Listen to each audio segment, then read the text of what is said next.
ஜாபர் சாதிக் வீட்டில் ஒட்டப்பட்டிருந்த நோட்டீஸை கிழித்து புதிய பூட்டை பூட்டி சென்ற ஜாபர் சாதிக்கின் தாயார்.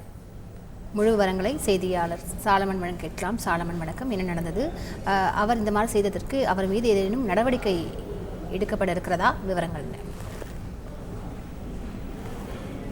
டெல்லியில் கடந்த சில நாட்களுக்கு முன்பு 50 கிலோ போதைப் பொருட்களை மத்திய போதைப் பொருள் தடுப்பு பிரிவு அதிகாரிகள் பறிமுதல் செய்தனர். தமிழ்நாட்டை சேர்ந்த 3 பேரை அந்த போதைப் பொருள் கடத்தல் வழக்குல கைது செய்யப்பட்டனர்.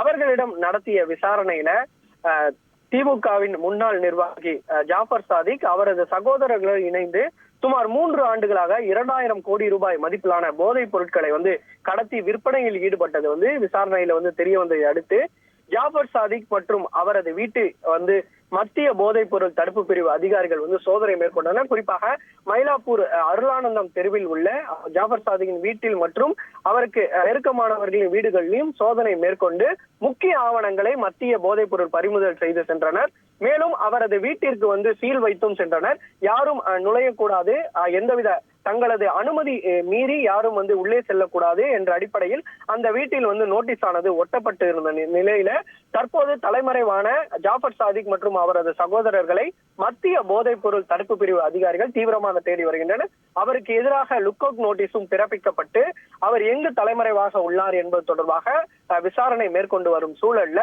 தற்போது ஜாபர் சாதிக் வீட்டில் ஒட்டப்பட்டு இருந்த நோட்டீஸை அவரது தாயார் கிடி சென்று புதிய பூட்டை அந்த வீட்டிற்கு பூட்டி சென்றதால அந்த பகுதியில பரபரப்பு நிலை வருது.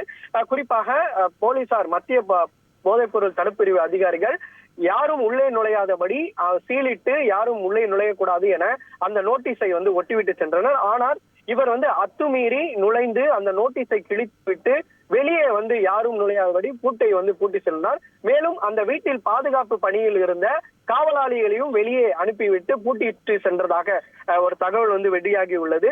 இந்த சம்பவமானது நேற்று இரவு நடந்துள்ளதாக அப்பகுதி மக்கள் தெரிவிக்கின்றனர். தொடர்ச்சியாக தலைமறைவாக இருந்து வரும் ஜாபர் சாதிக்கை தீவிரமாக போலீசார் தேடி வரும் சூழல்ல தற்போது இந்த சம்பவமானது அப்பகுதியில பெரும் பரபரப்பை ஏற்படுத்தியுள்ளது. இதை மீறி ஜாபர் சாதிக்கின் தாயார் உத்தரவை மீறி கிழித்து சென்றதால் அவர் மீது என்ன மாதிரியான நடவடிக்கை எடுக்கலாம் என்பது தொடர்பாக விசாரணையும் தற்போது மத்திய போதைப் பொருள் தடுப்பு பிரிவு அதிகாரிகள் மேற்கொண்டு வருவதாக தகவல் வெளியாகியுள்ளது. செய்திகளை உடனுக்குடன் தெரிந்து கொள்ள உடனே சப்ஸ்கிரைப் பண்ணுங்க.